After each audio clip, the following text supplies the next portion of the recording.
आदाब नाजरीन, खैर मकदम है आपका। आप देख रहे हैं जी सलाम। मैं हूं इमरान खान और इस वक्त हम लेकर हाजिर है हमारा खास बुलेटिन कश्मीर एक्सप्रेस, जिसमें हम अपने जम्मू कश्मीर की हर छोटी बड़ी खबर से आपको करते हैं बाखबर। शुमाली कश्मीर के कुपवाड़ा से खबर, जहां पर सिक्योरिटी फोर्सेज और मिलिटेंट्स के बीच मंगल को शुरू हुई मुठभेड़ तीसरे दिन भी जारी रही। कुपवाड़ा जिले के कंडी के जंगली इलाके में चल रहे इस मुठभेड़ में आज एक मिलिटेंट मारा गया। खबरों के मुताबिक मौका वारदात से एक AK-47 राइफल भी बरामद हुई है।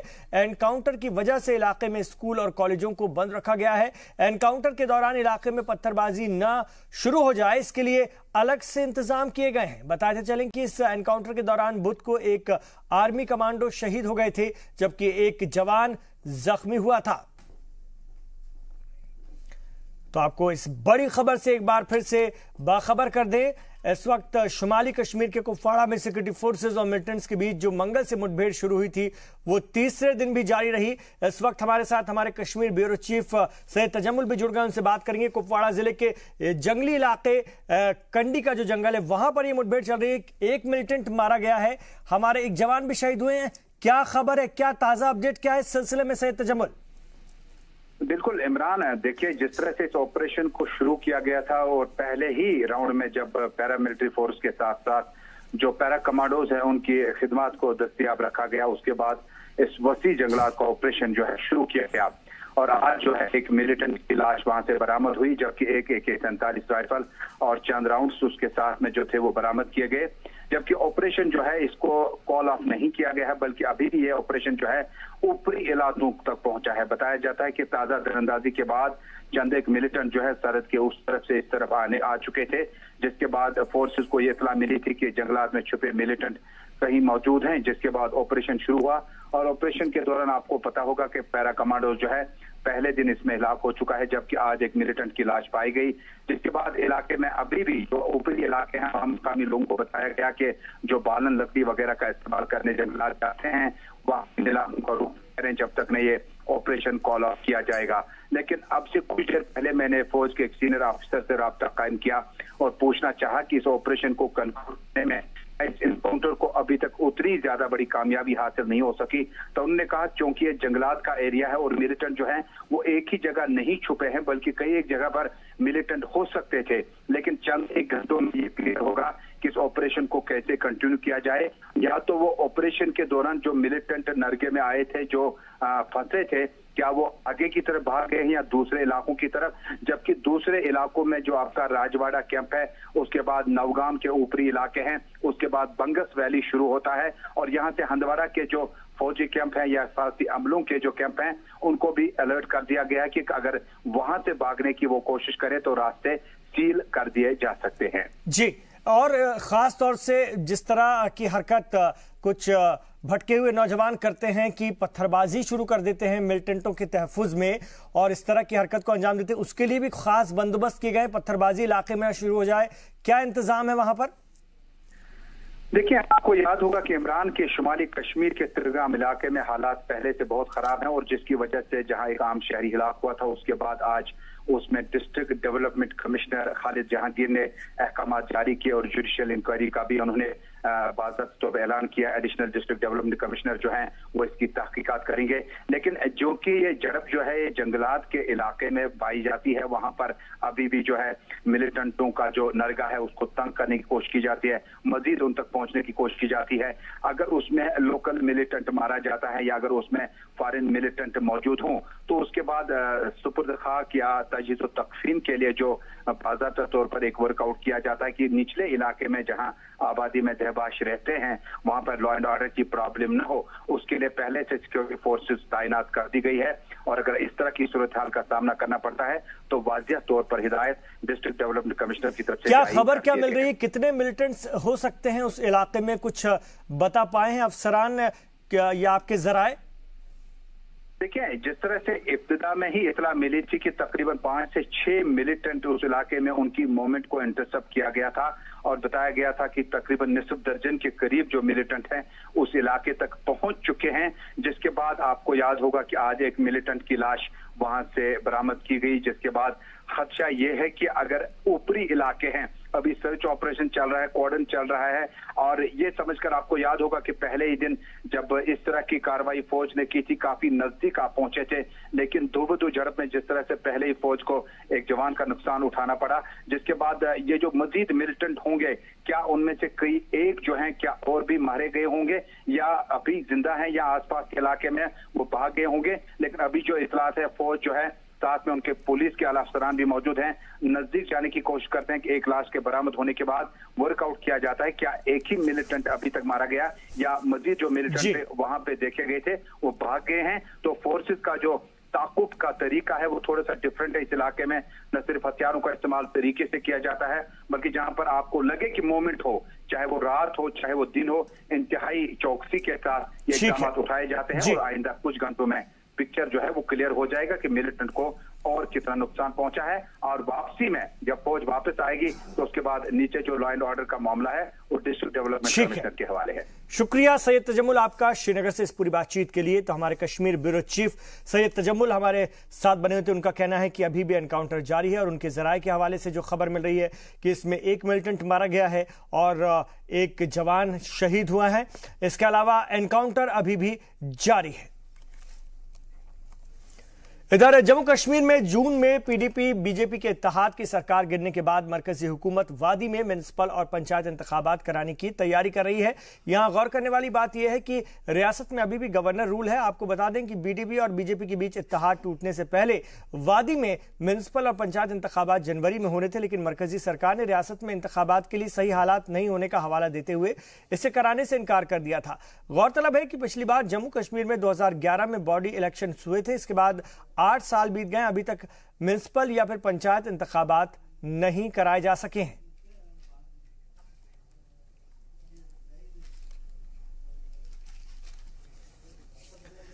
स्टेट एडमिनिस्ट्रेटिव काउंसिल की जानिब से म्युनिसिपल कॉर्पोरेशन, सिटी काउंसिल और टाउन कम्युनिटी के खासों से इंतखाबात कराने की तजवीज़ को मंजूरी दे दी गई है और उसका बीजेपी ने इस्तकबाल किया है। बीजेपी की तरफ से कहा गया कि वो इंतखाबात के लिए तैयार हैं। जी सलाम नुमाइंदे राजन वैद्य ने बीजेपी के अर्बन लोकल बॉडीज विंग के सदर से खास बातचीत की। स्टेट एडमिनिस्ट्रेटिव काउंसिल यानी सैक की ओर से म्युनिसिपल इलेक्शन करवाने की कवायद शुरू हो चुकी है। इस पे बात करेंगे। बीजेपी के अर्बन लोकल बॉडीज विंग के प्रधान हैं वरिंदरजीत सिंह हमारे साथ। सर, आप सभी विंग्स के सेल्स के जो बीजेपी के हैं वो प्रधान हैं, जिनमें अर्बन लोकल बॉडीज़ भी हैं। अभी म्युनिसिपल इलेक्शन गवर्नर रूल में अगर करवाए जाते हैं तो कैसे देखते हैं? देखिए, हम इसका स्वागत करते हैं और हमारी पार्टी की पूरी तैयारी है इसके लिए। हमारा जो लोकल बॉडी सेल है वो कश्मीर में भी और जम्मू में भी, हमने पिछले दिनों भी जब गवर्नर ने ये चीज़ कही थी, गवर्नर साहब ने, तो वाहिद हमारी पार्टी ही ऐसी थी या हमारा सेल ऐसा था जिसने इस बात का स्वागत किया था। जब डिलिमिटेशन हुई, जम्मू के कुछ इलाके बड़े, कश्मीर के कुछ इलाके और बड़े, उसका भी हमने तहे दिल से गवर्नर साहब को बाकायदा लेटर लिखकर धन्यवाद किया था और हमारी पार्टी इसका एक बार फिर स्वागत करती है और हम पूरी तरह से तैयार हैं लोकल बॉडी सेल के इलेक्शन पूरी स्टेट में लड़ने के लिए। लेकिन वरिंदर जी, क्या वजूहत रहे कि 3 साल जब सत्ता में थे ये इलेक्शन नहीं करवा पाए? लोगों की मांग थी, तो अब गवर्नर साहब ने इनिशिएटिव लिया है, कहीं ना लगता ना सरकार की कहीं ना कहीं विफलता है? देखिए, विफलता भी आप मान भी सकते हैं, नहीं भी मान सकते, लेकिन जहाँ तक हमारा सवाल था, हमने बहुत बार कहा, हमारे मंत्रियों ने भी कहा, लेकिन जब चुनाव होने थे तो दोनों जगह होने थे, जम्मू में भी होने थे, कश्मीर में भी होने थे। कश्मीर में लॉ एंड ऑर्डर की प्रॉब्लम थी, जैसे आपको पता है कि वहाँ एक लोकसभा की सीट की भी इलेक्शन आज तक नहीं हो सकी, वरना हमने पूरी तैयारी, हर बूथ पे यूथ, हमारी लोकल बॉडी सेल ने पूरी लिस्टें, सब कुछ हमारी तरफ से पूरी रियासत में तैयार था। लेकिन due to law and order की सिचुएशन की वजह से लॉ एंड ऑर्डर जो था वो महबूबा जी के पास था और वो परमिट नहीं कर रही थी कि भाई इलेक्शन जो है हो। लेकिन वरिंदर जी, ऐसे में अभी आपको लगता है कि जो कश्मीर में खासकर हालात सही हो चुके हैं और अब ये सही वक्त है म्यूनिसिपल इलेक्शन करवाने का? बिल्कुल वक्त सही है। और अगर आज का भी आप सोशल मीडिया में देखो तो मौलवी तारक जो हमारे प्रधान है लोकल बॉडी सेल के कश्मीर रीजन के, उनकी भी स्टेटमेंट आई है कि हम स्वागत करते हैं और हम इसके लिए तैयार हैं। अब ये करवाने गवर्नमेंट ने हैं, सरकार ने करवाने हैं, और अगर वो करवाती है और मुझे लगता है कि करवाएगी तो हम उसके लिए बिल्कुल तैयार हैं। वरिंदरजीत सिंह, जिनका कहना है कि ये एक सही कदम है सही दिशा में और बीजेपी खासकर म्यूनिसिपल इलेक्शन के लिए तैयार है। कैमरामैन आशु के साथ राजन वैद, जी मीडिया, जम्मू। वहीं बीजेपी के साथ साथ नेशनल कॉन्फ्रेंस और कांग्रेस के भी म्यूनिसिपल इलेक्शंस को लेकर के रिएक्शंस यानी रद्दअमल आने शुरू हो गए हैं।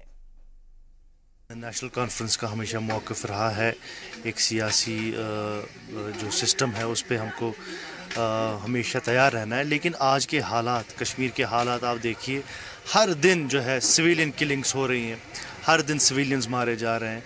तो मुझे लगता है कि गवर्नर साहब को पहली प्रायोरिटी जो है इन सिविलियन किलिंग्स को रोकने की देनी चाहिए, न कि इलेक्शंस के लिए प्रायोरिटी होनी चाहिए।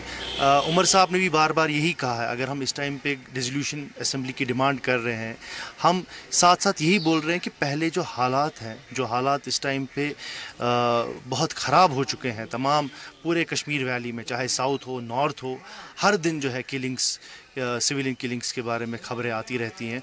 तो इस माहौल में मुझे नहीं लगता है कि एक इलेक्शन प्रोसेस करना मुनासिब रहेगा। सबसे पहले इनकी प्रायोरिटी यही होनी चाहिए कि इन सिविलियन किलिंग्स को किसी तरीके से रोका जाए और एक सेंस ऑफ जो है नॉर्मलसी वो पहले एस्टैब्लिश की जाए। उसके बाद जो है इलेक्शंस होंगे और बाज़ाब्ता हिस्सा लिया जाएगा, लेकिन पहले यही होना चाहिए कि सिविलियन किलिंग्स का जो है उसको रोका जाए। देखिए, 2005 में पंचायती इलेक्शंस और म्यूनसिपलिटी इलेक्शंस जो हुए थे, उसके बाद वो जब उनकी टर्म खत्म हुई तो वो इलेक्शन अभी पेंडिंग पड़े हुए हैं। लेकिन बीजेपी और पीडीपी सरकार ने इसको मान के पीछे फरवरी के महीने में भी इन्होंने एक अनाउंसमेंट की थी कि हम इन इलेक्शंस को फेब के महीने में करेंगे। लेकिन उसके साथ साथ हालात को मद्देनजर रखे फिर उन्होंने एक रिपोर्ट भेज दी थी कि यहाँ पे हालात ठीक नहीं है। कांग्रेस पार्टी का जहाँ तक ताल्लुक है, हम किसी भी इलेक्शन के खिलाफ नहीं है, वो चाहे असेंबली हो, चाहे पार्लियामेंट हो, चाहे म्यूनसिपलिटी हो, चाहे पंचायत इलेक्शंस हो, तो हम कभी भी उसके खिलाफ हम नहीं है। लेकिन पहले गवर्नर साहब इसका जब ऐलान करते हैं ऑफिशियली, वो जब आता है फिर हमारी पार्टी जो है बैठ के उस पर चर्चा करेंगे और आने वाले जो इलेक्शंस हैं म्यूनसिपलिटी के या पार्लियामेंट के या असेंबली के, उस पर बातचीत होगी। लेकिन जहां तक ताल्लुक है अभी का जो रिव्यू मीटिंग सिक्योरिटी का हुआ होम मिनिस्टर साहब का, उसमें इन्होंने चर्चा किया होगा। ग्राउंड रियलिटीज सरकार के पास होंगी, गवर्नर साहब को पता होंगी कि क्या हालात आने वाले ठीक हैं, क्या लोगों की पार्टिसिपेशन ये जो बल्दियाती चुनाव है इनमें कर सकते हैं, नहीं कर सकते हैं। उनकी जो सिक्योरिटी है, उनका मसला जो है वो है क्या वो सिक्योर हैं जब वो कैंडिडेट बन के लोगों को वोट मांगने जाएंगे, ये सवालिया निशान है। बाकी जहां तक ताल्लुक कांग्रेस का है, always we are ready to contest elections in any cost. तो आपने नेशनल कॉन्फ्रेंस और कांग्रेस का रद्दअमल भी सुना। हम अपने रिपोर्टर राजन वैद्य को अपने साथ जोड़ेंगे जम्मू से, इस वक्त वो हमारे साथ हैं, उनसे बात करेंगे। राजन वैद्य, अलग अलग रद्दअमल सामने आ रहे हैं, हालांकि सभी इसका खैर मकदम कर रहे हैं, लेकिन बड़ा सवाल यह है बीजेपी इतनी जल्दबाजी में क्यों है? अभी तो हालात खराब होने की बात कह करके गवर्नर रूल लगाया गया, बीजेपी ने सपोर्ट वापस लिया चुनी हुई हुकूमत से, उसके बाद अचानक इतनी तेजी से मरकजी हुकूमत इस तरफ क्यों बढ़ रही? क्योंकि जनवरी तक तो हम ये देख पा रहे थे कि हालात बहुत खराब है, मरकजी हुकूमत की तरफ से ही इस पर रोक लगाई गई थी कि अभी हम नहीं करा सकते। जी इमरान, आपने सही कहा कि जिस तरह से पिछले 8 साल से ये जो म्यूनिसिपल इलेक्शन है ये नहीं करवाए जा सके जम्मू कश्मीर में, हमेशा से ही सिक्योरिटी का एक हवाला दिया गया। और जब बीजेपी और पीडीपी की हुकूमत बनी थी तब भी ये वादा किया गया था कि पंचायत और जो खासकर अर्बन लोकल बॉडीज जो म्यूनिसिपल इलेक्शन है वो जल्द ही करवाए जाएंगे, लेकिन 3 साल में ये नहीं करवाए जा सके। अभी बीजेपी जो है उनका कहना है कि उस वक्त बीजेपी तैयार थी लेकिन पीडीपी महबूबा मुफ्ती नहीं तैयार थी इसके लिए। लेकिन अब जिस तरह से गवर्नर रूल लगा हुआ है तो ऐसे में ये कवायद शुरू हो चुकी है कि जल्द से जल्द जो है पंचायत इलेक्शन करवाए जाएं। कहीं ना कहीं इसका हवाला ये दिया गया है इस वक्त कि जो फंड्स आते हैं मरकजी हुकूमत से 150 से 200 करोड़ पर हर साल जो आते हैं वो लैप्स हो जाते हैं, वो तरक्याती कामों में नहीं लग पाते हैं। लेकिन ये भी साफ हो जाता है कि कहीं ना कहीं अपने सियासी मफाद के लिए पीडीपी और बीजेपी ने ये जो है इलेक्शन अभी पिछले 3 साल में नहीं करवाए हैं। अब मरकजी हुकूमत जिस तरह से इसमें इंटरेस्ट लेने लगी है और जिस तरह से इसकी कवायद शुरू हुई है, गवर्नर एन एन वोहरा ने भी मीटिंग की है और ये हिदायत दी है जो चीफ इलेक्शन कमिश्नर है जम्मू जे के, उनको भी ये कहा गया है कि इसके लिए तैयारी जो है वो मुकम्मल कर ली जाए। तो कहीं ना कहीं ये है शायद बीजेपी को ये लगता है कि जो उन्होंने समर्थन वापस लिया और जम्मू के लोग अब बीजेपी के समर्थन में आ चुके हैं और उनका इस फैसले की वो हिमायत करते हैं और उन्हें अच्छा रिजल्ट देखने को मिल सकता है ये जो म्युनिसिपल इलेक्शन अगर होते हैं तो। लेकिन ये सियासत में कुछ कहा नहीं जा सकता, आने वाले दिनों में ऊंट किस करवट बैठेगा, लेकिन ये देखना होगा कि बीजेपी की जो आकांक्षाएं हैं या उनको लगता है कि उनको अच्छा रिजल्ट दिख सकता है, ये कहाँ तक पूरा हो पाता है। जी इमरान। बिल्कुल, लेकिन बाकी सियासी जमातें भी इसके हक में जरूर है, लेकिन वो कह रही है पहले कि आप हालात बेहतर कीजिए। हमने कांग्रेस का रद्द-ए-अमल सुना, पीडीपी की तरफ से तो बात नहीं, लेकिन नेशनल कॉन्फ्रेंस का रद्द-ए-अमल सुना। उनका साफ तौर पर कहना है कि आप पहले सिविलियंस को जो नुकसान पहुंच रहा है उसको बेहतर कीजिए, मिलिटेंसी पर काबू पाइए, उसके बाद आगे बढ़िए। जी बिल्कुल इमरान, देखिए इस वक्त अगर बीजेपी को सियासी मफाद हासिल होने की बात अगर सामने आती है तो ये जाहिर सी बात है कि जितनी भी ऑपोजिशन पार्टीज हैं उनको ये लगेगा कि इस वक्त वो एकदम से जब गवर्नर रूल लगा हुआ है तो म्युनिसिपल इलेक्शन होते हैं तो उनको नुकसान उठाना होगा। इसलिए अब वो चाहते हैं कि जिस तरह से सरकार ने पहले ये हवाला दिया कि सिक्योरिटी के जो हालात है खासकर कश्मीर वैली के अंदर वो ठीक नहीं है, लेकिन वैसे ही हालात अभी भी देखने को मिलते हैं। हम देखते हैं इनकाउंटर जो है रोज ही होते हैं, वहां पे पत्थरबाजी भी होती है। तो ये वाक़ करना होगा कि हालात कहाँ ठीक हुए हैं और क्या ऐसी तब्दीली आ चुकी है कि अब सरकार जो है इसको करवाने में बिल्कुल सही वक्त समझती है कि ये करवा सकते हैं। कहीं ना कहीं मरकजी हुकूमत को या गवर्नर को अपना रुख साफ करना होगा और लोगों को ये बताना होगा कि क्या ऐसे माहौल है इस वक्त जम्मू कश्मीर में ये इलेक्शन करवाए जा सकते हैं, क्योंकि ये बहुत ही अहमियत रखते हैं इलेक्शन। जी बहुत शुक्रिया आपका राजन वैद्य इस पूरी जानकारी के लिए जम्मू से। और पीपल्स डेमोक्रेटिक पार्टी के सदर महबूबा मुफ्ती ने पार्टी में पैदा हो रही बगावत के सुरों पर काबू पाने के लिए बागियों के खिलाफ कार्रवाई करना शुरू कर दिया, वो भी सख्त कार्रवाई। महबूबा मुफ्ती की खुले तौर पर मजम्मत करने वाले यासिर रेशी पर कार्रवाई करते हुए उन्हें बांदीपुरा जिला सदर के ओहदे से बर्खास्त कर दिया गया है। बर्खास्त किए जाने के बाद रेशी ने जी सलाम से एक्सक्लूसिव बातचीत की। ऋषि साहब, ये जो फैसला आपने लिया कि आपने थर्ड फ्रंट की हिमायत की, कहा रियासत में जो इलेक्टेड रिप्रेजेंटेटिव्स हैं वो 6 साल के लिए आए हैं, लिहाजा वो थर्ड फ्रंट का साथ देंगे। मशवरे तो पार्टी क़यादत से की जाती है, पार्टी सदर को लिखा जाता है, ना कि पब्लिक डोमेन को। देख लीजिए, पहली बात आपने कहा कोई थर्ड फ्रंट की बात नहीं हुई, न थर्ड फ्रंट की बात हमने तो नहीं नजर आ रहा कोई कह रहा कि मैं थर्ड फ्रंट हूँ, हमने ये बात नहीं की। हमने पूरी बात की है कि जो MLA चुन के आए हैं ये 6 साल के लिए चुन के आए हैं। बीजेपी ने हिमायत वापस ली, हमने हिमायत नहीं छोड़ी बीजेपी, हमने नहीं ठुकराया बीजेपी, बल्कि बीजेपी ने हिमायत वापस ली है। हमें कोशिश करनी है कि हुकूमत बने, क्योंकि लग रहा है अगर ऐसा नहीं होता तो हमने अपने MLA से रिजाइन करवाया होता। अगर हम नहीं चाहते होते तो हमने डिमांड की होती, हमारे MLAs ने रिजाइन भेज दिया होता। कहीं ना कहीं तो चाहते हैं ना हम, कहीं ना कहीं लग रहा है कि हुकूमत बननी चाहिए। लेकिन आपका सिस्टम कहाँ पर लैक करता है जो आप इस वक्त जो बगावत पे उतरे हैं, जो आप इस तरह की बातें करते हैं? कौन सी बगावत तो हम नहीं कर रहे हैं, कौन सा लग रहा है? हम पहले भी मीटिंगों में आप पूछ लीजिए हर MLA से, जब हम किसी भी मीटिंग में होते थे, कहीं पर भी होते थे, तो हम अपने वर्कर और कारकुनों की बात करते थे कि इनका हक मिलना चाहिए, सीनियरों को इज्जत मिलना चाहिए, मुकाम मिलना चाहिए। आपको नहीं मिला क्या? आपको तो 2 टर्म MLC दिया। देख लीजिए, मैं अपनी बात नहीं है, अगर किसी को 4 टर्म भी MLC बनाए वो नहीं है। पार्टी किसी पे के ऊपर एहसान नहीं करती है MLC बना के, पार्टी वालों की होती है। मैं अपनी सीनियरों की बात कर रहा हूँ। मुजफ्फर हुसैन बेग साहब जहां पर होने चाहिए, क्या वो वहां पर है? आपसे पूछ रहा हूं। लोकसभा मेंबर तो पार्टी में, तो वो तो कहते हैं मैं ठीक ठाक हूं। नहीं, पार्टी में वो पता है काजी मोहम्मद अफजल साहब, जहां पर खुद क्यों नहीं बोले, आप क्यों बोलते हैं उनकी तरफ से? हम क्यों नहीं बोले? हमें लग रहा है, आपको नहीं लग रहा हमारी पार्टी में इस वक्त प्रॉब्लम है? मगर उन्होंने तो लबकुशाई नहीं की। आपको नहीं लग रहा पार्टी को 3 साल, अगर हम 6 साल के लिए गवर्नमेंट बनी थी, क्यों हुई 3 साल में ही किसी पार्टी ने अपोजिशन ली? कहीं ना कहीं प्रॉब्लम है।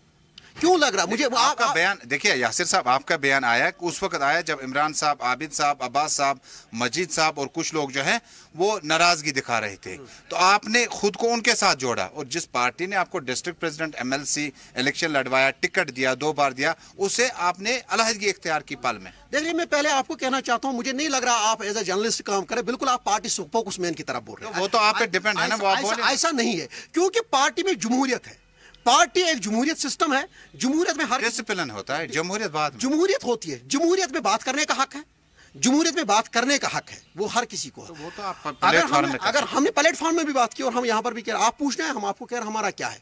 अगर आपको लग रहा है, अगर आप कह रहे हैं कि नहीं आप नुमाइंदगी करेंगे पार्टी की किसी की और हमारी, यासिर साहब जो कुछ जो देखिए आपने आपके बाद मीटिंग हुई महबूबा मुफ्ती के साथ 21 MLA मिले, वो कौन थे? वो क्यों? हम भी मिलेंगे, क्यों नहीं? आप भी मिल रहे हैं? हम भी मिले। उन्होंने क्या अंदर बात? हाँ वो बात जो है वो पार्टी वही बात है, हमने ये वही बात हमने वहां पर भी डिमांड रही और यहाँ पर भी हम वही डिमांड रख रहे हैं। पार्टी में जमहूरियत सिस्टम होना चाहिए। अगर यासिर रेशी को MLC बनाया गया, अगर ये एक शख्स ने फैसला लिया तो ये गलत है, अगर ये पार्टी का फैसला तो ये सही है। अगर किसी को मिनिस्टर बनाया गया तो अगर ये एक बंदे का फैसला है तो ये गलत है। तो आपकी नाराजगी किससे है? मतलब इमरान साहब बोल रहे थे मुझे मिनिस्टर नहीं बनाया, आबिद साहब बोल रहे थे श्रीनगर में मुझे मिनिस्टर बनाओ, नहीं बना सके, डिपार्टमेंट चेंज कर दिया, इमरान साहब ने कहा डिपार्टमेंट। आपकी ग्रीवेंस? आप ये बिल्कुल गलत बात कह रहे हैं। इमरान साहब ने कभी नहीं कहा कि मुझे मिनिस्टर नहीं बनाया गया, ये उन्होंने कहा डिपार्टमेंट चेंज करके नहीं, उन्होंने कभी नहीं। आप ये गलत बात, डिपार्टमेंट आप ये चेक कर लीजिए और पूछ लीजिए, उन्होंने नहीं कहा। इमरान साहब ने कभी नहीं कहा ये। इमरान साहब ने हमेशा कहा, या हम लोग कह रहे हैं कि पार्टी में एक सिस्टम होता है, पार्टी किसी के ऊपर एहसान नहीं करते। हम पार्टी को यहां से कंट्रीब्यूट करते हैं, वो वहां से कंट्रीब्यूट करती है।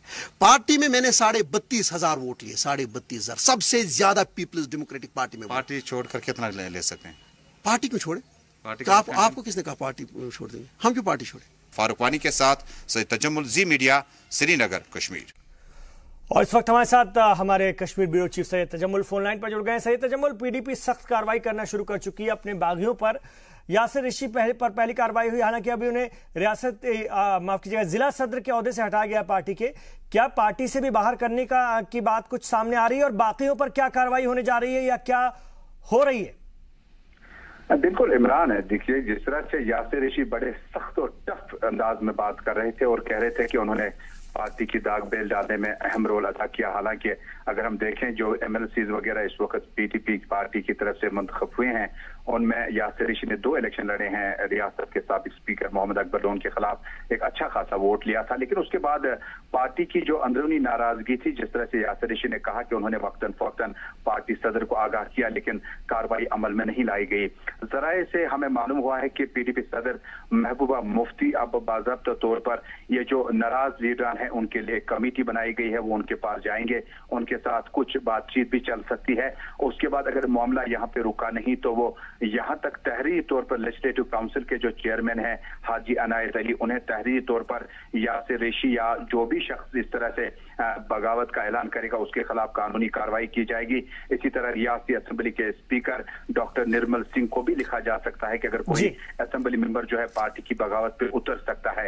लेकिन पार्टी जराए के हवाले से ये अहम बात है कि मुजफ्फर हुसैन बेग जो कि इस वक्त लोकसभा मेंबर हैं, शुमाली कश्मीर की नुमाइंदगी करते हैं, लेकिन उनकी तबीयत नासाज है और वो काफी टाइम से दिल्ली में जेरे इलाज हैं। लेकिन उसके बाद उनकी वापसी पर थोड़ा सा इंतजार करना होगा। और जो बाकी लीडरान है, नाराज लीडरान है, वो चाहते हैं कि मुजफ्फर हुसैन बेग को एक अच्छी पोजीशन पार्टी में दी जाए, सरपरस्त आला के तौर पर लाया जाए, तब शायद ये नाराजगी दूर हो सकती है। लेकिन बहुत कुछ अंदर चल रहा है और आने वाले दिनों में काफी डेवलपमेंट देखने को मिल सकती है। ठीक है, बहुत शुक्रिया आपका सैयद तजम्मुल इस पूरी जानकारी के लिए।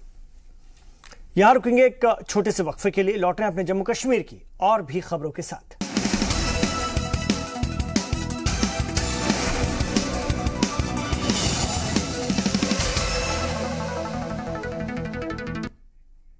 आप देख रहे हैं जी सलाम पर कश्मीर एक्सप्रेस। भद्रवाह के केलर इलाके से दिखाई गई जी सलाम की खबर का बड़ा असर हुआ है। दरअसल हमारी टीम ने केलर इलाके में रोड की खस्ता हालत पर रिपोर्ट दिखाई दी, जिसके बाद 10 सालों से जिस रोड को बनाने का काम बंद था उसे शुरू किया गया है। आपको बता दें कि PMGSY के तहत 4 पंचायतों को जोड़ते हुए रोड बनाने का काम 2004 में शुरू हुआ था, लेकिन 2008 में अचानक बंद हुआ। ये काम जी सलाम पर रिपोर्ट दिखाए जाने के बाद शुरू हुआ है और इसके बाद मकामी लोगों ने मीटिंग करके तय किया कि वो नो रोड नो वोट कर देंगे। यानी कि लोगों ने मरकजी सरकार के सामने शर्त रख दी कि अगर वोट लेना है तो तरक्याती कामों को पूरा करें।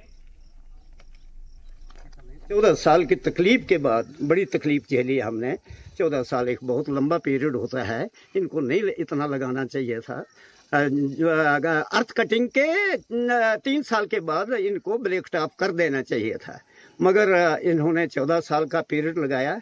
अब तो फिर ये बहुत सहनशीलता, ये मतलब हमें बर्दाश्त से बाहर चला गया था। जी न्यूज़ का निहायत मशकूर हूँ कि बड़ी देर के बाद हमारी इस सड़क जो खलैनी से लेकर डुगली तक है, इसका काम जो है वो शुरू हो चुका है। हम इस जी न्यूज़ के मशकूर हैं और काम जो है शादोमल से इस वक्त जारी है और हमें उम्मीद है कि ये काम हमारा कुछ महीनों के अंदर अंदर ही कंप्लीट होने वाला है। हम इसका निहायत मशकूर हैं और किसी वक्त भी हम अगर कोई परेशानी हमें आएगी तो हम फिर जी न्यूज़ से इस बारे में दोबारा गुजारिश करेंगे ताकि हमारी ये परेशानियां दूर हो सके, क्योंकि 14 साल के इंतज़ार के बाद ये काम आज जारी हो चुका है। जो रोड है इसकी टोटल लेंथ 11 किलोमीटर है। ये आज से 2012 में पहले इसका स्टेज 1 का जो काम है वो बंद हो चुका था। उस वक्त फॉरेस्ट क्लियरेंस नहीं थी। उसके बाद जब फॉरेस्ट क्लियरेंस आई तो उसका स्टेज 1 का बैलेंस वर्क का काम जो है वो दोबारा से मतलब जो भी 6 मीटर विड्थ बराबर हमने रोड की की। उसके बाद जब स्टेज 2 के इसमें टेंडर फ्लोट किए गए तो कोई कॉन्ट्रैक्टर इसमें तैयार नहीं था। ये 20 बार हमने इसके टेंडर फ्लोट किए, तो 21वीं बार हमारे ये लोकल कॉन्ट्रैक्टर मिस्टर दिलीप कोतवाल, तो उन्होंने इसमें ये टेंडर डाला है। तो यहाँ पे टेंडर न डालने की मेन वजह थी कि यहाँ पे जो GSB हम करते हैं और उसके बाद मेटल जो WBM ग्रेड 3 उसके लिए पत्थर अवेलेबल नहीं है इस एरिया में। वो पत्थर काफ़ी दूर से आना था, तो उसमें अब ये लोकल कॉन्ट्रैक्टर ने पार्टिसिपेट किया है, टेंडर डाला है और काम शुरू हो चुका है। आपने देखा जैसे कि काम चल रहा है और फुल स्विंग से काम चल रहा है और मुझे उम्मीद है कि इसमें GSB और मेटल का काम जो है वो कंप्लीट हो जाएगा। तृणमूल कांग्रेस के लीडर डेरेक ओब्रायन की सदारत में एक पार्लियामेंट्री डेलीगेशन गुलमर्ग पहुंचा। डेलीगेशन में अलग अलग पार्टियों के 9 मेंबर शामिल हैं, जिन्हें गुलमर्ग में तरक्याती कामों का जायजा लिया। उन्होंने गुलमर्ग के गंडोला टेंट कॉलोनी समेत कई सयाही मरकज का भी दौरा किया। इस दौरान उन्होंने इंडियन इंस्टीट्यूट ऑफ स्कीइंग का भी दौरा किया, जहां तलबा को दी जाने वाली खास तरह की ट्रेनिंग के बारे में भी उन्हें जानकारी दी गई। लेह लद्दाख श्रीनगर अभी गुलमर्ग, ये जो हम लोग फैसिलिटीज वगैरह चेक कर रहा हूँ। ऑब्वियसली द टूरिस्ट लेवल जो देख रहा हूँ काफ़ी डाउन है, लेकिन लोग का जो होपफुल है, जो सिचुएशन मूव करना चाहिए, ऐसा तो पूरा वर्ल्ड में नहीं दिखता। Gulmarg is best in the world. और गुलमर्ग की एक खास अहमियत है अपने कंट्री में। गुलमर्ग एक सिर्फ एडवेंचर डेस्टिनी ही नहीं है, बल्कि एक is known as a paradise. And इधर हम national skiing and snowboarding championship जो है करा सकते हैं। इधर गवर्नर NN वोरा ने श्रीनगर के ग्रीवेंस सेल ऑफिस का दौरा किया। इस दौरान उन्होंने मौजूद अमले से बातचीत की। गवर्नर ने मुलाजमीन को लोगों की परेशानियों को हल करने की हिदायत दी।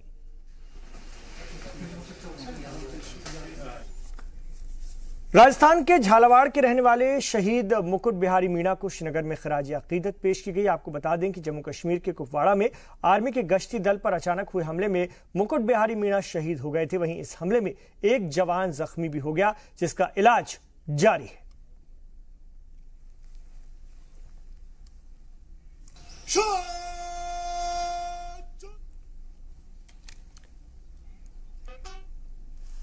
इधर कठुआ के बनी में महकमा पीडीडी के जेई से हुई मारपीट के खिलाफ जम्मू पीडीडी ऑफिस में एहतजाज किया गया। एहतजाज में जम्मू डिवीजन के कई पीडीडी जेई शिरकत कर रहे थे। उन्होंने जेईई के साथ मारपीट की सख्त अल्फाज में मजम्मत की। उन्होंने नारेबाजी करते हुए जेईई के साथ मारपीट करने वाले गुनहगारों के खिलाफ सख्त कार्रवाई की मांग की।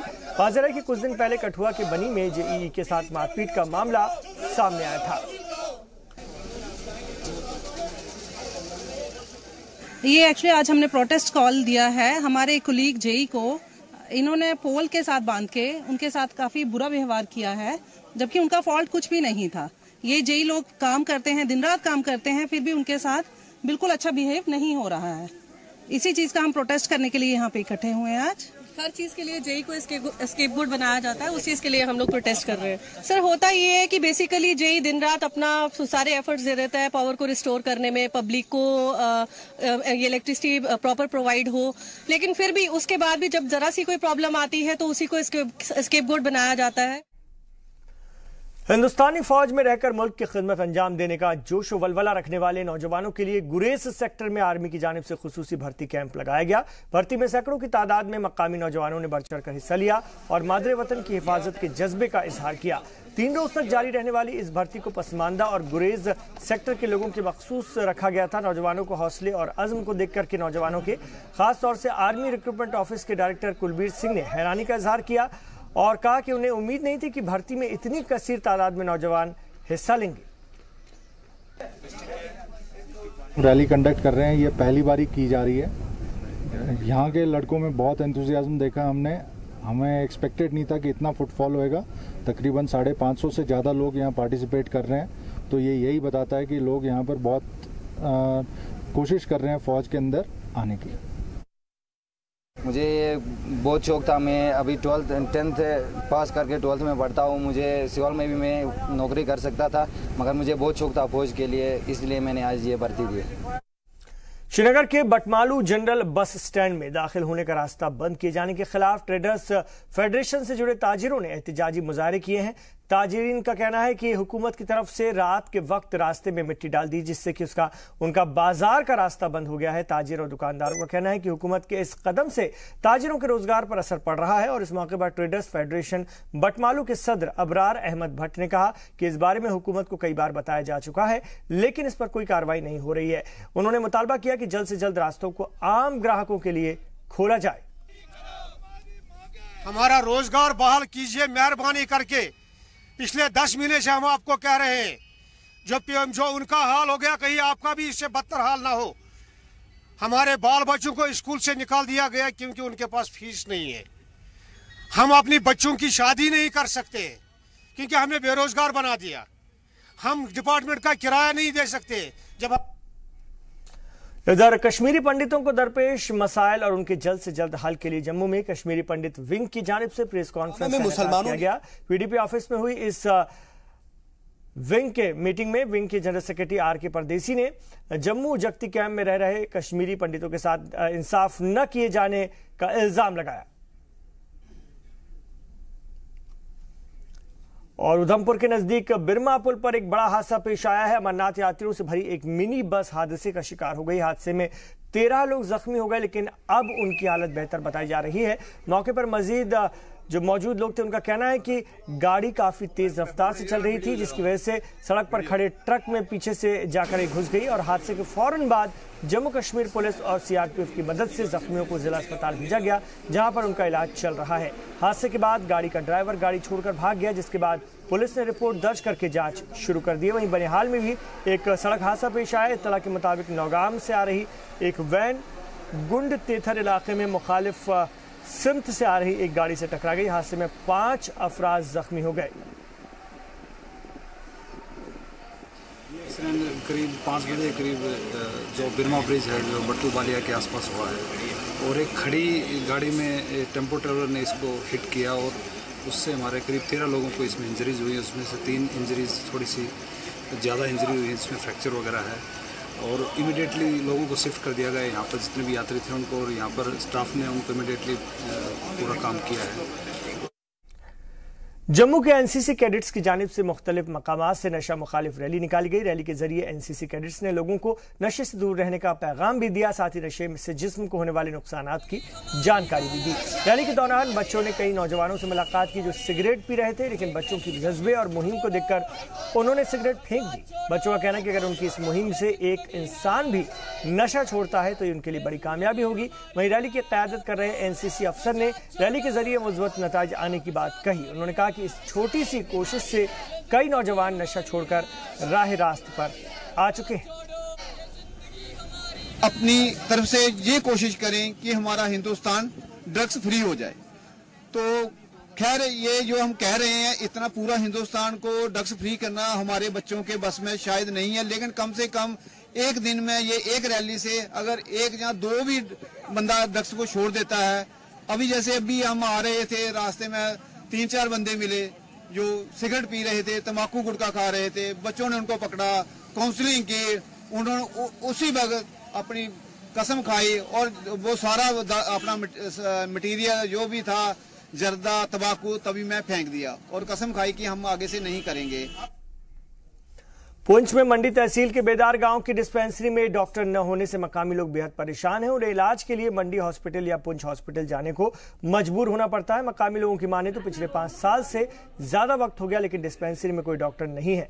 आसपास के 5 गांव इस डिस्पेंसरी से फायदा उठा सकते हैं, लेकिन इसके न खुलने से सभी मरीजों को मंडी और पुंछ जाने को मजबूर होना पड़ता है। मकामी लोग पिछले कई सालों से डॉक्टर की मांग कर रहे हैं। उन्होंने एमएलए और मुतालिक महकमे से भी कई बार अपील की, लेकिन कोई सुनवाई नहीं हुई। आगे अब सुनवाई नहीं होने पर एहतजाज करने की बात कही जा रही है। मैं बलनाई से रहने वाला हूँ। यहाँ दूर दराज इलाके से जो हमारे पेशेंट हैं वो बहुत मजबूर है। हम लोग गरीब हैं, हमारे पास किराया नहीं है कि हम उनको मंडी ले जाएं। स्पेशल गाड़ी के लिए 500 रुपया करना पड़ता है। कुछ लोग ऐसे गरीब हैं जिनके पास 100 रुपया जेब में नहीं है। तो हमारे जो भी पेशेंट आता है, कोई एक्सीडेंट होता है, कुछ भी होता है, यहाँ पर मलम पट्टी करने वाला भी कोई डॉक्टर नहीं है। ऐसे भी रात के टाइम में कोई डॉक्टर नहीं होता है। हम लोग बहुत परेशान हैं, हमें डॉक्टर चाहिए यहाँ पर। हम रिक्वेस्ट करते हैं, इससे पहले भी बहुत रिक्वेस्ट है हमने की। अपने हिसाब से कम 2 करोड़ का बिल्डिंग दिया है, इतनी खूबसूरत बिल्डिंग दी है, मगर एक छोटा सा डॉक्टर, हम इतनी अवाम, इतनी पब्लिक को, यहाँ कितना बड़ा गाँव है, एक डॉक्टर हमारे लिए एक अवेलेबल नहीं है यहाँ, क्योंकि हम भी परेशान हैं। हम सब जितने भी पार्लियामेंट कोई भी है, सबको रिक्वेस्ट किए एक डॉक्टर चाहिए। बाकी सब स्टॉप यहाँ पे अवेलेबल है, एक डॉक्टर नहीं है हमारे पास में। देखो नर्सें जो है वो सब डॉक्टर का काम तो नहीं करेंगे, क्योंकि उनको हम कुछ बोल नहीं सकते हैं। हम एक आम अवाम है। हमारे लिए आपको एक रिक्वेस्ट है, हमारे लिए हम हाथ जोड़ते हैं तुम्हारे सामने, कि मीडिया को भी हाथ जोड़ते हैं हम। ये इतनी दूर से हमारे लिए आए हैं, क्योंकि ये लोकल अवाम जो है, किसी के पास पैसा नहीं है मंडी जाने के लिए। दवाई जो है 5 साल से अवेलेबल अंदर है, वो भी एक सड़ रही है अंदर से। 2012 में हमारी डिस्पेंसरी जो तैयार हो गई है, उसके बाद जो 5 साल हो गए यहाँ पर हम बार बार डॉक्टर की मांग कर रहे हैं। हमारे पेशेंट जो हैं यहाँ पर, मैं बताना चाहूँगा आपको, यहाँ पर बेदार, बलनाई, डोनोगाम, छमर, कनारी, जो जालियाँ, यहाँ पर 5 गांव हैं जो इस जो डिस्पेंसरी पे अवेलेबल हैं। मगर हमारे अफसोस की ये बात है कि 5 साल से हम एक डॉक्टर कह रहे हैं, वो डॉक्टर तैनात नहीं होता है। हमारे पेशेंट जो होते हैं यहाँ तो उनको मंडी रेफर किए, मंडी चले जाते हैं, यहाँ तो पुंछ चले जाते हैं। कुछ गरीब लोग ऐसे भी हैं जिनके पास पैसे नहीं होते हैं। यहाँ पर 500 या 600 रुपया हम किराया देकर मंडी जाते हैं, मंडी से पहुंच जाते हैं। अगर हमारे पास यहाँ डॉक्टर होता, और हमारे पास वो फैसिलिटी होती, तो हम लोग यहाँ पर एक डॉक्टर की हम बात करें, यहाँ पर नर्स है, नर्स का डॉक्टर का काम नहीं कर सकते। सोपोर गवर्नमेंट डिग्री कॉलेज में एक अदबी प्रोग्राम का एहतमाम किया गया। डिपार्टमेंट ऑफ उर्दू की जानिब से मुनक्किद इस प्रोग्राम के दौरान प्रोफेसर डॉक्टर जहूर अहमद मखदूमी की किताब निज़ाम दिन शहर की आलमी और अदबी खदमात का रस्म इजरा किया गया। इस खास मौके पर कॉलेज की सालाना मैगजीन वुलर 2018 भी रिलीज की गई। असल में हमें 2 किताबों की रस्म रौनमाई करनी थी। एक जो किताब मैंने खुद तसनीफ़ की है, जिसका नाम है निज़ामुद्दीन सहर, हयात, शख्सियत और इल्मी व अदबी खदमात। वो किताब जो है वो मैंने अपनी वालिदी किरामी की वफ़ात के बाद, जिनकी वफ़ात 26 अप्रैल 2017 को हुई, उसी पे जो है उनकी वफ़ात पे उनके दोस्तों, अहबाब और रिश्तेदारों ने जो है उन पर मज़ामीन लिखे। निज़ामुद्दीन सहर किसी तारुफ के मोहताज नहीं, वो बैक वक़्त बहुत बड़े मुबल्लिग, शायरी शीरीन बयां, उर्दू और कश्मीरी ज़बान के शायर होने के साथ साथ वो कौमी मिशन जो महकमे आसार कदीमा का जो चल रहा था, उस मिशन के जो है वो सर्वाइवर कम स्कॉलर, वो उन्होंने वफ़ात तक काम उसके साथ वाबस्ता रहे। और पटन के दूरदराज के इलाकों में रहने वाले लोगों के लिए 29 RR के बटपुरा आर्मी कैंप की जानिब से एक मेडिकल कैंप मुनक्किद किया गया, जिसमें कि आर्मी के डॉक्टर और उनकी नर्सिंग टीम ने आसपास के गांव से आए 210 पेशेंट्स का मुफ्त में इलाज किया और उन्हें जेनरिक दवाएं बांटी। मकामी लोगों ने मेडिकल कैंप का फायदा उठाया और हर महीने इस तरह का मेडिकल कैंप लगाने की इल्तिजा की, साथ ही आर्मी का शुक्रिया भी अदा किया। आज जी हम 29 RR के बहुत शुक्रगुजार हैं जिन्होंने यहाँ पे एक मेडिकल कैंप ऑर्गेनाइज किया है। तो एक्चुअली इन्होंने यहाँ पे एक अवेयरनेस फैलाई कि यहाँ पे वर्ल्ड हेल्थ ऑर्गेनाइजेशंस का जो भी अभी मकसद है यहाँ पे हाइजीन कंडीशंस या जो भी है हेल्थ प्रॉब्लम्स जो रिलेटेड, उन्होंने यहाँ पे कैंप ऑर्गेनाइज किया। यहाँ के लोग जो बहुत गरीब है इनको बहुत सहूलियत दी और we are very thankful to all the teams that has been here, specially the 29th RR। यहाँ रुक रहे हैं, एक और छोटे से वक्फे के लिए लौट रहे हैं अपने जम्मू कश्मीर की और भी खबरों के साथ।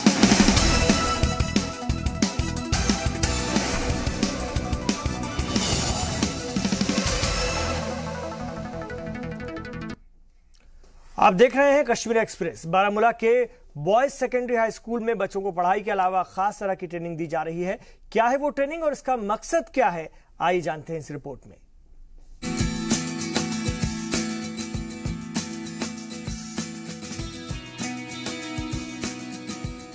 Baramulla boys secondary high school ने कश्मीर के नौजवानों के लिए काबिल तारीफ पहल की है। दरअसल स्कूल में पढ़ाई के साथ साथ टेक्निकल ट्रेनिंग भी दी जा रही है।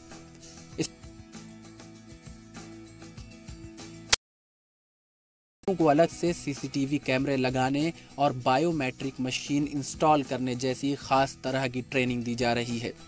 बच्चों को किताबी जानकारी के साथ साथ हुनरमंद बनाने की भी तैयारी की जा रही है। यहाँ पर भी हम इसके लिए कोई रेगुलर क्लास नहीं रखते, फ्री टाइमिंग में बच्चे मेरे पास आते हैं और यहाँ पर ग्रुप्स में बैठ करके मेरे पास ये सारी चीज़ें सीखते हैं। बाकी हायर सेकेंडरीज में भी अगर ये होगा तो ये कलेक्टिव मिशन है। इससे इंशाल्लाह हमारा जो ये गरीब तबका है ये समाज में ऊपर उठेगा और इसकी जजा जो है वो हमें अल्लाह ताला आखिरत में दे देगा। ट्रेनर मुनीर वानी की माने तो एक बायोमेट्रिक इंस्टॉल करने के बदले 500 रुपए और सीसीटीवी कैमरे लगाने के 500 से 1000 रुपए मिलते हैं। एक सीसीटीवी कैमरे को तकरीबन 1 घंटे में लगाया जा सकता है। अगर दिन में 2 से 4 कैमरे भी लगाए गए तो 3 से 4 हजार की कमाई सिर्फ एक दिन में की जा सकती है। जो शॉर्टेज अटेंडेंस की शॉर्टेज इस वजह से होती है कि वो 2 दिन 3 दिन मजदूरी के लिए जाते हैं और उसी पैसे से वो फिर अपना ट्यूशन का खर्चा, किताबों का खर्चा वो सारा उसी से उठाते हैं। तो उस चीज़ के लिए हमारे जो यहाँ प्रिंसिपल साहब हैं जावेद साहब, उन्होंने बड़ा एक इनिशिएटिव लिया।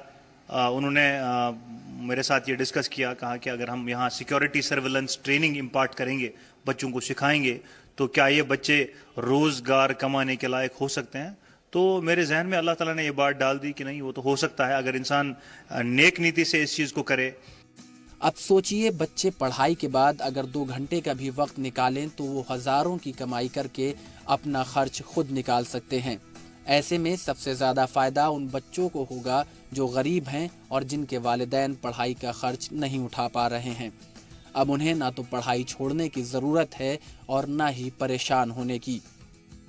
बिल्कुल 1 घंटे के अंदर अगर वो कहीं बायोमेट्रिक मशीन इंस्टॉल करेगा, 500 रुपये 1 घंटे में वो कमा सकता है। सीसीटीवी इंस्टॉलेशन की जो मार्केट प्राइस है 500 रुपये, एक कैमरा के फिट करने के चार्जेस हैं 500 से 1000 तक वो चार्जेस हैं। अगर ये 4 कैमरा ही शाम को 2-3 घंटे में लगा लेगा, आराम से 2-3 हज़ार रुपये कमा सकता है। उससे 2 चीज़ें होंगी, एक तो इसके ज़ाती खर्चे पूरे होंगे, पढ़ाई पे असर नहीं पड़ेगा।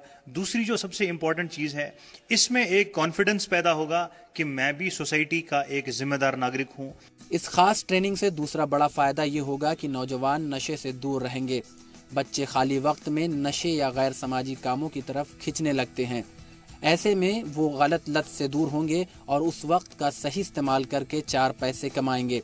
वो खुद के साथ साथ कुनबे की भी जिम्मेदारी निभाएंगे और एक बार जिम्मेदारी का एहसास होते ही वो रास्ते से नहीं भटकेंगे। मेरा जो वालिद है या मेरी जो वालिदा है वो किस सख्ती के साथ काम करके 10 रुपए कमाते हैं और अपना घर चलाते हैं, तो ये जो फीलिंग्स हैं ये उसके अंदर बचपन से ही आ जाएंगी और वो गलत कामों में फिर नहीं लगेगा।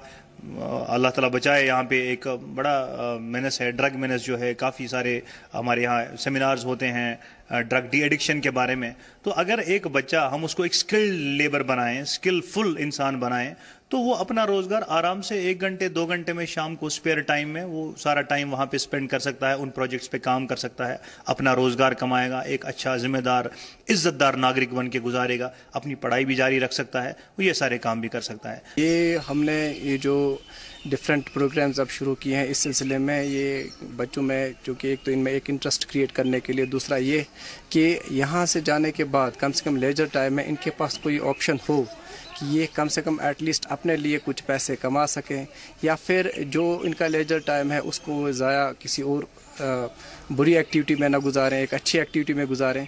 इल्म एक ऐसा नूर है जिसे आप जितना दूसरों में बांटेंगे उतना ही इसमें इजाफा होता जाएगा।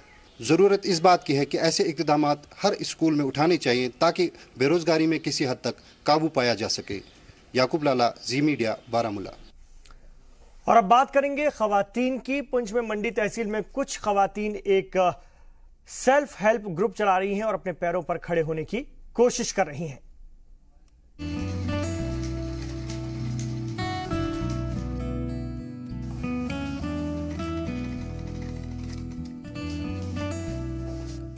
वैसे तो पूरे मुल्क में खवातीन अपनी कारकर्दगी से खुद को साबित करती आई हैं, लेकिन सेल्फ हेल्प ग्रुप बनाकर उन्होंने कई मिसाल पेश की हैं। खासकर जम्मू कश्मीर में गुज़िश्ता 2 से 3 दहाइयों के बीच हालात कशीदा होने की वजह से खवातीन का घर से बाहर निकलना भी एक चैलेंज की तरह था, लेकिन अब खवातीन पाबंदियों से आगे बढ़कर खुद मुख्तार हो रही हैं। पुंछ के मंडी तहसील के दूर दराज के गांव जालिया की खवातीन ने एक नई पहल शुरू करते हुए गांव में सेल्फ हेल्प ग्रुप बनाकर कपड़े के बैग बनाने का काम शुरू किया है। शुरुआत की मशक्कत के बाद अब काम अच्छा चल रहा है। बहुत खुश है घर वाले, और पहले तो घर वालों से पैसे मांगने में बहुत मुश्किल होते थे, अब हम खुद अपने लिए खुद खड़े मटीरियल लिया और अपना थोड़ा थोड़ा रोजगार शुरू किया। तो आज हम इस स्कीम से बहुत खुश हैं। आज हम बहुत खुश हैं। पहले हम बहुत तंगी हो रही थी बाजार जाने की और पैसे घर वालों से लेने की बहुत तंगी हो रही थी। आज हम खुश हैं, आज हम खुद अपने पाँव पे खड़े हो सकते हैं। Nazia Kausar self help group की मेंबर हैं।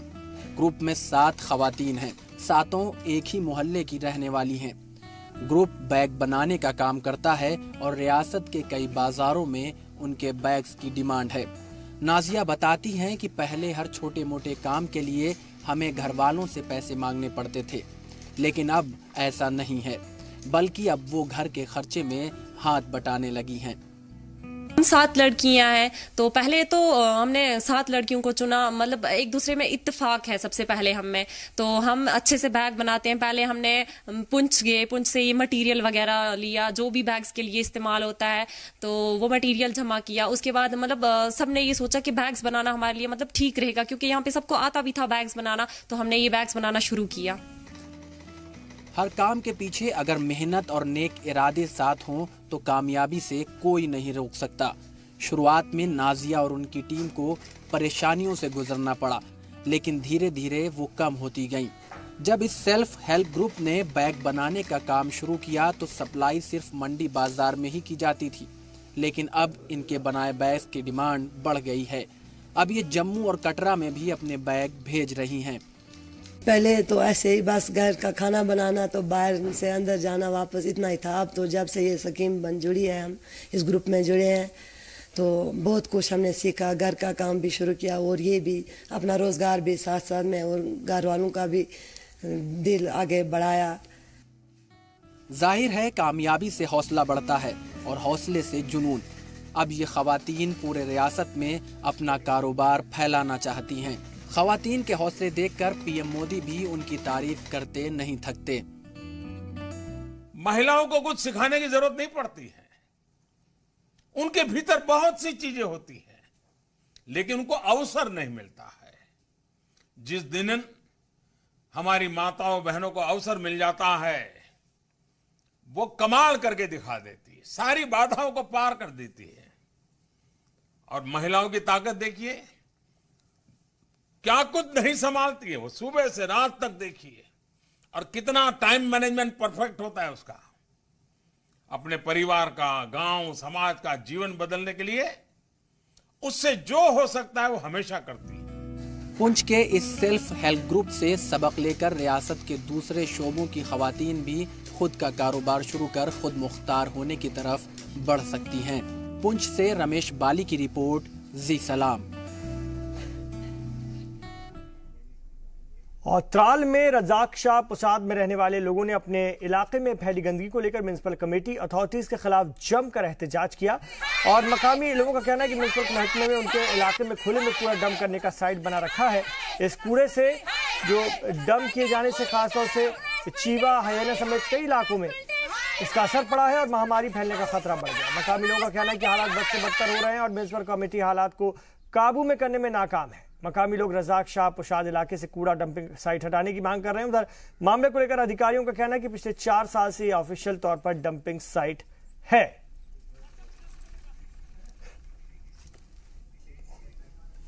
अनंतनाग में हिंदू मुस्लिम भाईचारे की एक ताजा तस्वीर देखने को मिली। दरअसल जम्मू से आए कश्मीरी पंडितों ने अनंतनाग के सदियों पुराने शिव मंदिर में पूजा और हवन किया। इस मौके पर मकामी मुसलमान भी मंदिर अहाते में मौजूद रहे। इस मौके पर माइग्रेंट कश्मीरी पंडितों ने अपने घरों को लौटने की तमन्ना भी जाहिर की।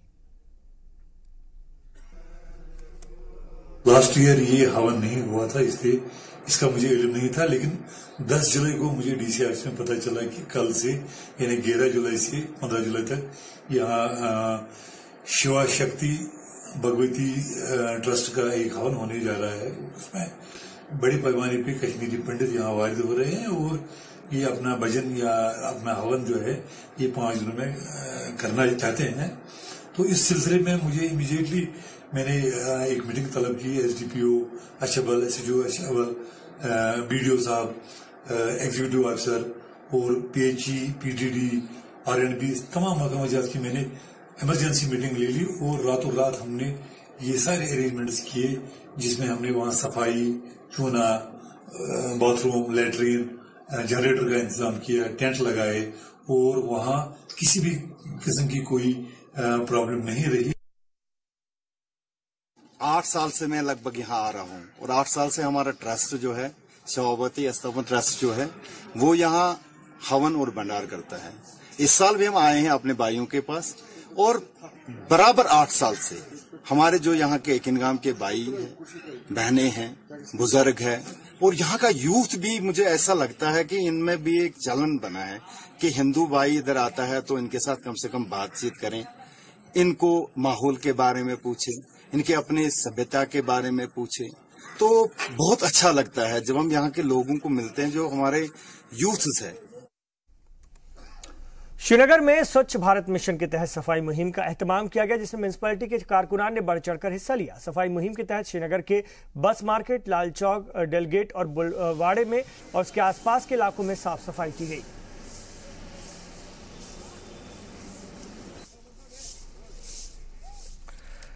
इधर Sher Kashmir institute of medical science Soura Srinagar के खासतौर से एंडोक्रिनोलॉजी डिपार्टमेंट की जानिब से एक मेडिकल कैंप मुनक्किद किया गया। डिग्री कॉलेज बारामूला में मुनक्किद इस मेडिकल कैंप में 600 स्टूडेंट्स और स्टाफ के ब्लड सैंपल की जांच की गई। सभी के ब्लड सैंपल लेकर खासतौर से एंडोक्रिनोलॉजी की जांच की गई और फिर डॉक्टर शारिक मसूदी ने स्टूडेंट्स और फैकल्टी मेंबर को obesity, thyroid, blood pressure, cholesterol और दूसरे डिजीज के बारे में तफसील से बताया। तो वहीं स्टूडेंट्स ने भी एंडोक्रिनोलॉजी डिसऑर्डर्स को लेकर सवाल किए और उनके जवाब भी हासिल किए। इस प्रोग्राम मकसद थे एक हेल्थ स्क्रीनिंग करना, जो हमारे यहाँ स्टूडेंट्स हैं, स्टाफ हैं और जो बाकी स्टूडेंट्स बाहर के स्कूलों से आए थे उनकी हेल्थ की, उनकी सेहत की जांच करना। तो वो हमने की, ये एक बड़ा मकसद हमने हासिल किया, जिसमें कुछ लोगों को हमने देखा कुछ प्रॉब्लम्स थी, डायबिटीज़ थी, हाइपरटेंशन थी, उनको हमने आगाह किया और उसके लिए हमने उनको इंस्टीट्यूट के लिए रेफ़र किया, वहाँ हम उनका इलाज करेंगे। मिनी कश्मीर कहा जाने वाला भदरवा सयाहों का नया ठिकाना बन गया है और इस बार 15 अप्रैल से 30 जून के बीच करीब 2.21 लाख सयाहों के पहुंचने की वजह से इंतजामिया ने होम स्टे मंसूबे को भी फरोग किया है। इससे सयाहों को ठहरने में सहूलत हुई है और मकामी लोगों की भी मदद हुई है। बाजरा की भदरवा की जो खूबसूरत वादियां हैं, झरने हैं, वो बेहद खास हैं और इस कुदरती नज़ारे को बार बार देखने के लिए लोग आते हैं यहाँ पर। यही वजह है कि यहाँ पर लगातार लोगों का इजाफा भी हो रहा है, आने वाले सयाहों का। कश्मीर में बढ़ती मिलिटेंसी और आए दिन बंद की कॉल की वजह से सयाहों को परेशानी होती है, लेकिन लोग कश्मीर जाने से कतराते ज़रूर हैं, लेकिन बंद नहीं किया गया है।